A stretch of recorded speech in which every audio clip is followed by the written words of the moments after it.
Hello, class, and welcome to week one of American Literature. This week we're going to be covering a number of Native American texts, and I have some assignments laid out for us. In the Module 1 folder, you will find a discussion assignment, a quiz, and a response paper assignment. And this will be the way that the course is structured for each module. One of the most important things that you can do early in the course is to familiarize yourself with course navigation.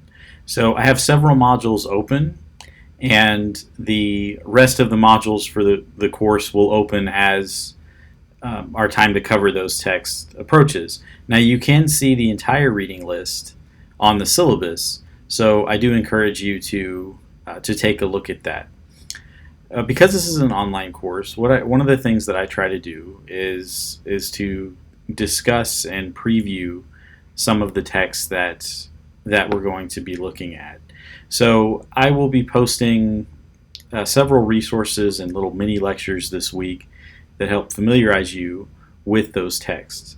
We start with some Native American creation stories, as I said, and in your textbook it outlines a number of characteristics of these.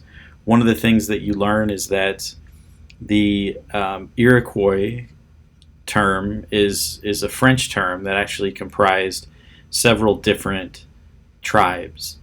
The creation stories of these particular groups are some of the most widely known, but only because they were translated by French people who came into contact with them. So these are oral stories that are being transmitted through this extra layer. So they're brought from their original language into French and then translated into English for us.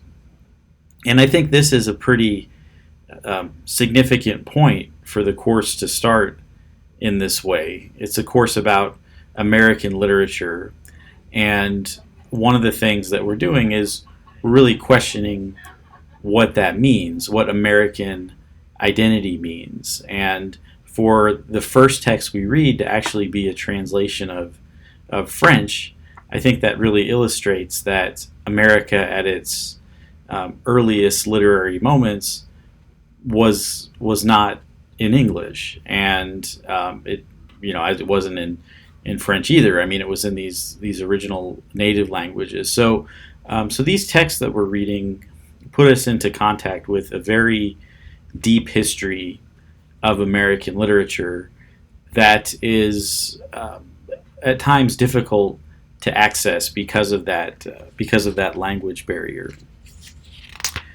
So because it exists in over 25 different versions, it is one of the best known creation myths, as I said, and the introduction provides you with a number of key elements here. There also are some engravings that I would like for you to look at.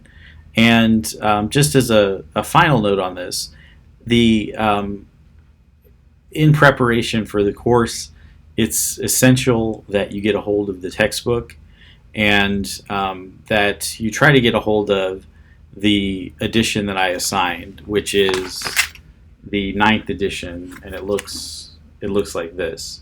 And if you have any trouble getting the textbook early in the course, you really need to let me know, because we have a number of assignments that are going to start piling up on us. So I really want to make sure that you are prepared and ready.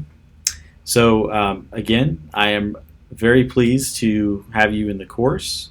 I will be communicating with you throughout the term, and even though it's an online course, I want you to really feel free to reach out to me with any questions that you might have. So happy reading this week, and I look forward to your first submissions, your discussion posts, your quizzes, and I'll have a separate announcement about the first response paper.